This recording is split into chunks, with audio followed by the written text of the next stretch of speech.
Hello student, my name is Kishore Kumar and I am going to teach you business study. हमारा topic चल रहा है chapter number 9 financial management के ऊपर।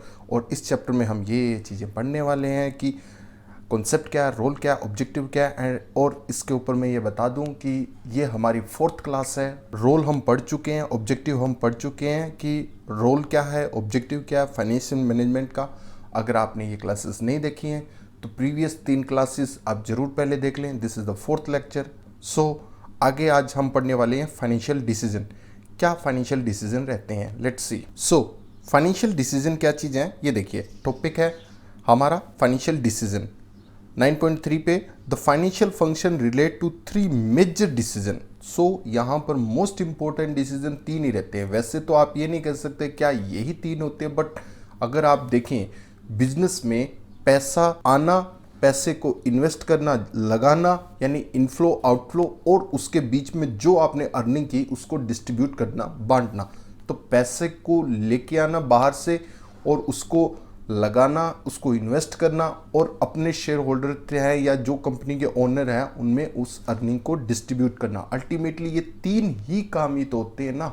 सो इन्हीं के ऊपर हम कह रहे हैं कि the finance function relate to 3 major decision. So ये मोस्ट इंपॉर्टेंट डिसीजन है, मेजर डिसीजन है which every finance manager has to take, जो कि हर एक फाइनेंस मैनेजर को टेक करने ही पड़ेंगे। यानी irrespective of the nature of the business, कोई कैसा भी बिजनेस क्यों ना हो, ये 3 स्टेप तो हर एक फाइनेंशियल मैनेजर लेगा ही लेगा। सो आज हम इन्हीं को पढ़ने वाले हैं कि फाइनेंस के अंदर ये 3 decision, investment, financing decision and dividend decision. Topic को स्टार्ट करने से पहले मैं ये चाहूँगा कि आप एक थोड़ा इंट्रो इसका जरूर रीड आउट कर लेते हैं। सबसे पहले ये कहें कि ये जो बीच के अंदर बैठे हैं ये कौन है, ये हमारे भाई साहब हैं फाइनेंस मैनेजर। ठीक है सर, ओके, ये हमारे फाइनेंस मैनेजर है। हम क्या पढ़ने वाले हैं कि finance manager 3 most important decision लेता है। वो कौन कौन से लेता है? The first one investment decision, the second one financing decision and the third one is dividend decision. इसके बाद में अगर मैं ये कहूँ कि इंट्रोडक्शन के बाद में हमारा लेक्चर जो था कि रोल ऑफ फाइनेंस मैनेजमेंट, क्या इसके बीच में वो भी कोरिलेट कर दूं ताकि आपको पता चल जाए कि ये 3 डिसीजन में लगभग सारी इंपॉर्टेंट बातें आती है।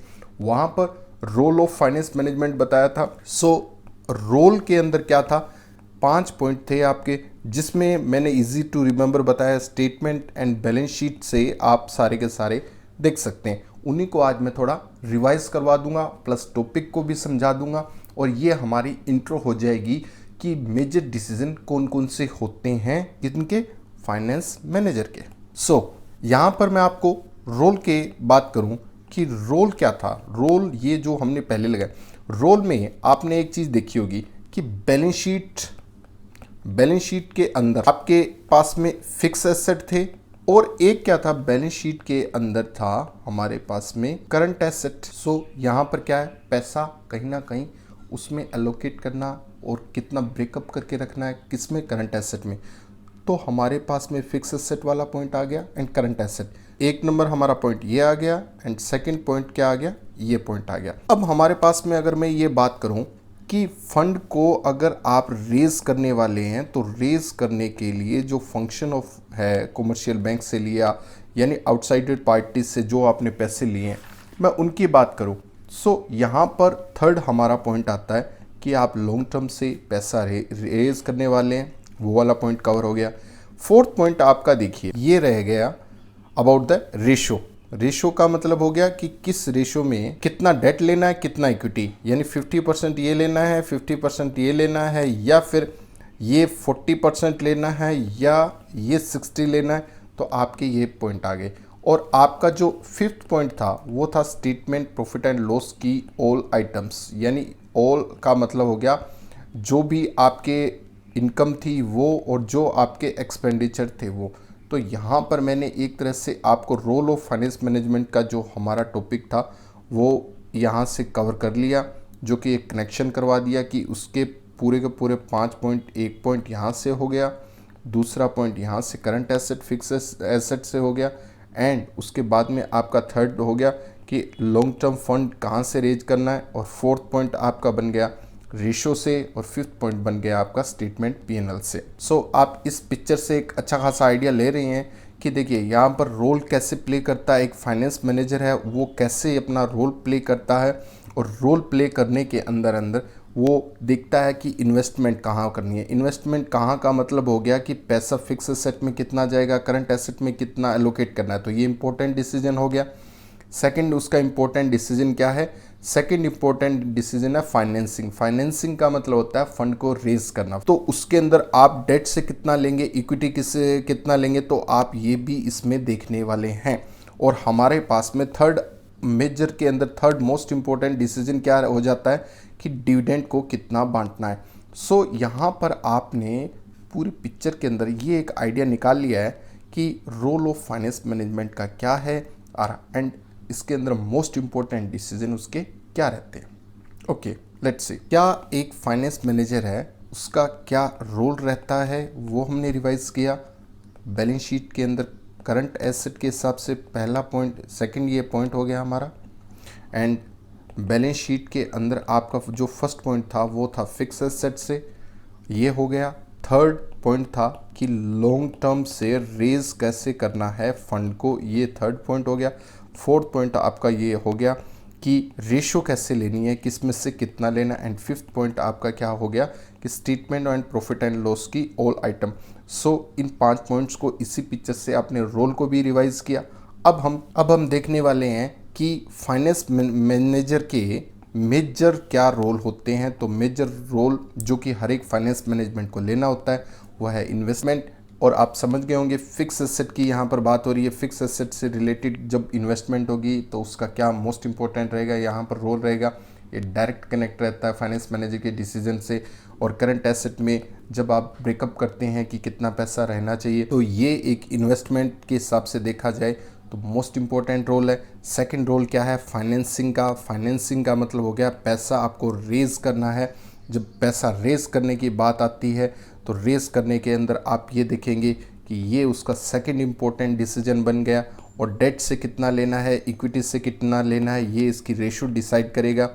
तो इस तरह से अगर हम बात करें, पैसा ये इन्वेस्ट करेगा, इसको रेस करेगा, अल्टीमेटली क्या करेगा, जो भी इसके शेयर होल्डर हैं या कंपनी के ओनर हैं, ओनर के अंदर में जो भी इनका प्रॉफिट होता है और जो भी इनकी अर्निंग होती है वो सारी की सारी अर्निंग क्या की जाती है, डिवाइड की जाती है। यहाँ पर ये जो पॉइंट है ये है इसका थर्ड इम्पोर्टेंट रोल है। थर्ड इम्पोर्टेंट रोल में वो डिसाइड करेगा मैनेजर, फाइनेंस मैनेजर कि डिविडेंड कितना देना है। यहाँ मैं आपको एक और चीज़ बता देता हूँ जो कि एक्स्ट्रा है, which is connected with the dividend. यहाँ डिविडेंड की बात करें, अगर मैं आपसे कहूँ कि अगर ये XYZ कंपनी है तो क्या ये अच्छी कंपनी है, क्या इसकी पॉलिसी अच्छी है, जो ये कह सकते हैं कि कंपनी यहाँ पर लगभग अपना 30% डिविडेंड बांट रही है और 70% अपने पास में रिटेन कर रही है। यानी जितना कंपनी ने 100% कमाया है पैसा, उसको 30% तो शेयर होल्डर के अंदर बांट दिया है और बाकी जो 70% था वो कंपनी में चले गया, कहीं ना कहीं क्या हो गया, री इन्वेस्ट हो गया। क्या आप मेरे को बता सकते हैं is this a good company और अ बैड कंपनी? आप सबसे पहले एक काम करना होगा आपको इससे पहले, before taking the judgement of this company. So about the company we can say, if we know about the two things, the first thing is that earning क्या है, किसकी चीज़ की कह रहा हूँ कि देखिए सबसे पहले तो कंपनी क्या कमाती है, कंपनी की अर्निंग आपको पता होनी चाहिए। कंपनी के साथ में अगर कहूँ कंपनी वर्सेस शेयर होल्डर, इन लोगों को कितना पे करना है, तो दोनों की ही आपको अर्निंग जाननी होगी। अगर दोनों की अर्निंग आपको पता है तो आप डिसीजन ले सकते हैं। कैसे डिसीजन ले सकते, यहाँ पर मैं आपको बता देता हूँ। कंपनी की अर्निंग को मैं छोटे आर से कह रहा हूँ और जो शेयर होल्डर को पे ऑफ करना है, उनकी एक्सपेक्टेशन है कि हमें इतना हमारे पैसे के बदले में मिलना चाहिए। सो एक तरह से आप कह सकते हैं कि कंपनी ने जो कमाया और अपने शेयर होल्डर का पैसा जो यूज़ किया, उसको रिटर्न में जो दिया वो बड़ा आर है। उसकी रिटर्न को मैं बड़े आर से डिनोट कर रहा हूँ क्योंकि दोनों अर्निंग हो जाएंगी, दोनों ही रिटर्न है, तो रिटर्न कन्फ्यूजन होगी। तो कंपनी की अर्निंग को मैंने किससे डिनोट किया, छोटे आर से, और जो शेयर होल्डर की अर्निंग है उसको किससे डिनोट किया, बड़े आर से। आप डिसीजन कैसे लेंगे? आप ये देखेंगी कि अगर कंपनी ने जो पैसा कमाया है वो अपने शेयर होल्डर से ज़्यादा कमाया है, कंपनी ने कमाया है 18%, अपने शेयर होल्डर को दिया है 12%, यानी कंपनी ने कहीं ना कहीं एक्स्ट्रा पैसा कमाया है, कंपनी कहीं ना कहीं पॉजिटिव बैलेंस के साथ चल रही है। 6% कंपनी ने एक्स्ट्रा जो पैसा कमाया है वो पॉजिटिव बैलेंस है उसका। तो इस कंपनी को मैं क्या कहूँगा कि ये कंपनी क्या कर रही है, ग्रोथ है ये कंपनी की, ये ग्रोइंग कंपनी है। और अगर इसका उल्टा हो जाए कि कंपनी ने खुद तो कमाया है 12% और बाहर कमिटमेंट करके आगे कि हम आपको 14% देंगे, तो कंपनी कुछ नहीं कर रही, पैसे का नुकसान कर रही है। किसके पैसे का? कंपनी शेयर होल्डर के पैसे को भी नुकसान कर रही है। तो ये तो बहुत ही पुअर कंपनी है, यहाँ पर आप ये कह सकते हैं।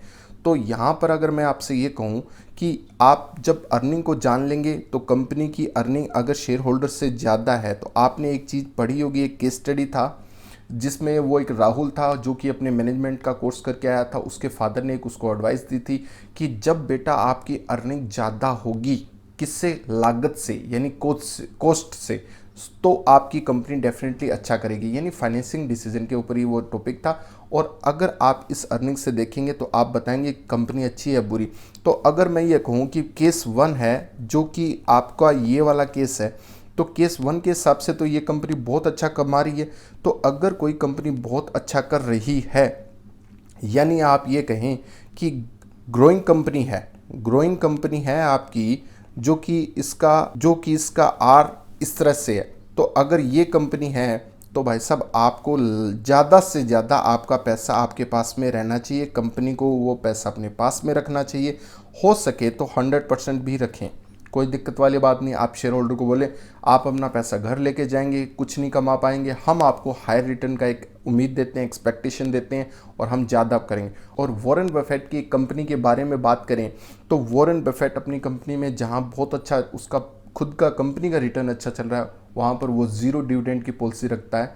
और ये डिपेंड करता है डिविडेंड के ऊपर कि डिविडेंड आपको कितना देना चाहिए, नहीं देना चाहिए। लेकिन वॉरेन बफेट की पॉलिसी है कि अगर मैं पैसे को शेयर होल्डर से डबल इनकम करके दे सकता हूँ, उनसे ज़्यादा कमा के दे सकता हूँ, तो मेरे को रिटेन करना चाहिए।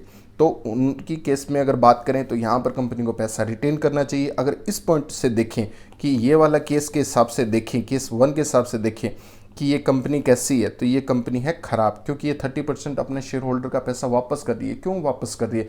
ये कंपनी में रखना चाहिए, रिटेन करना चाहिए, री इन्वेस्ट करना चाहिए और री इन्वेस्ट करके और ज़्यादा कंपनी को ग्रोथ करना चाहिए। कंपनी बढ़ रही है और आगे बढ़ रही है तो कंपनी को फंड भी ज़रूरत है, क्योंकि कंपनी के पास बढ़ने का डेफिनेटली मतलब है अच्छे अच्छे प्रोजेक्ट हैं, अच्छे प्रोजेक्ट का मतलब ग्रोथ अपॉर्चुनिटी है कंपनी के पास में। सो इस पॉइंट ऑफ व्यू से हिसाब से देखा जाए तो कंपनी के पास में अच्छा खासा ये पैसा कंपनी को रखना चाहिए। अगर केस 2 की बात करें जिसमें अगर उल्टा हो जाए तो ये तो बहुत ही ख़राब कंपनी है, पुअर कंपनी है। इसके अंदर अगर मैं कहूँ कि ये पैसा बर्बाद करेगी, इसको तो क्या करना चाहिए, इसको ज़्यादा से ज़्यादा शेयर होल्डर को दे देना चाहिए, क्योंकि खुद कंपनी उन पैसे से खुद यूटिलाइजेशन नहीं कर रही है। अच्छा, उनके पास कोई प्रोजेक्ट नहीं है, फ्यूचर प्लानिंग नहीं है, कोई अच्छे रिसोर्स नहीं है जहां कंपनी इन्वेस्ट करके अच्छे कमाई कर सके। तो इससे बेटर है शेयर होल्डर के हाथ में पैसा दे देना चाहिए बाकी कंपनी। सो इस तरह से देख सकते हैं। अगर आप में से कोई ये कहे सर अगर आर दोनों इक्वल हो जाएं, दोनों में कोई फ़र्क ही नहीं हो, तो फ़र्क नहीं हो तो वहाँ फिर डिविडेंड का अगर हम ये कहें डिविडेंड डिसीजन इररेलेवेंट रहता है, उससे कोई फ़र्क नहीं पड़ता है। अब नॉन फाइनेंशियल डिसीजन है उनसे फ़र्क पड़ेगा। सो ये एक आपके लिए एक्स्ट्रा नॉलेज थी जिसमें मैंने आपको ये समझाया हाउ टू जज ए कंपनी। सो यहाँ पर लगे हाथ मैंने आपको ये भी सिखा दिया कि एक जो पिक्चर है वो भी बहुत कुछ इटसेल्फ स्पीकिंग, तो आप यहाँ से पिक्चर से भी अच्छा खासा आइडिया लगा सकते हैं। ये आप अगर समझते हैं तो आपके लिए कॉन्सेप्ट क्लैरिटी अच्छी रहेगी। हायर कोर्स जैसे सीए हैं, सीएस हैं, या फिर आप ये मानिए एमबीए हैं, या फिर बाकी तो ये मानो एमकॉम बीकॉम, ये तो एक नॉर्मल सी बात है। तो यहाँ पर ये जो डिविडेंड वाले टॉपिक जो आते हैं तो ये आपकी अच्छी कॉन्सेप्ट क्लैरिटी के साथ आप क्वेश्चन को देखते ही, रीड आउट करते ही, क्वेश्चन में अगर आपको जब ऐसी इन्फॉर्मेशन मिल जाती है कि कंपनी कमा रही है 18% और बात हो रही है शेयर होल्डर को देने की, ये अब कंपनी के ऊपर बाकी डाटा आप नहीं देखेंगे, आप टू द पॉइंट देखेंगे कंपनी अच्छा कर रही है, डेफिनेटली ये क्या कंपनी है, ये ग्रोइंग कंपनी है। तो इसका रिजल्ट है कि कंपनी को रिटेन ज़्यादा करना चाहिए, हाई रिटेन करना चाहिए और मैक्सिमम रिटेन करके उसको क्या करना चाहिए, री इन्वेस्ट करना चाहिए। और इस हिसाब से आप क्या कर सकते हैं, क्वेश्चन का जो आंसर है वो आंसर आप एकदम से वहीं टू द पॉइंट ही दे सकते हैं, आगे कैलकुलेशन बगैर देखे ही। सो आपका ये अच्छा पॉइंट ऑफ व्यू रहेगा फॉर द हायर कोर्सेज के लिए। और +2 की क्लास की बात करें तो +2 की क्लास में भी अगर आप ये आपका एक हैबिट बनती है कि कॉन्सेप्ट क्लैरिटी के साथ चलना है, ना कि उसको रट्टाफिकेशन और रटने के हिसाब से, तो आपको दिक्कत नहीं आएगी। सो यहाँ पर हम देख चुके हैं कि how to take the major decision by the finance management, and ये 3 डिसीजन हैं। एंड साथ के साथ हमने रोल फाइनेंस मैनेजमेंट का जो हमारे पिछली क्लास में था वो भी देख चुके हैं। तो अब हमारा टॉपिक रहेगा, नेक्स्ट में हम रिवीजन करेंगे फर्स्ट पॉइंट की, कि ये स्टेप बाय स्टेप तीनों को हम रीड आउट करेंगे कि इन्वेस्टमेंट डिसीजन क्या है, क्या इसकी इंपॉर्टेंस है, क्या इसको फैक्टर इफेक्टिव करते हैं। So thank you very much.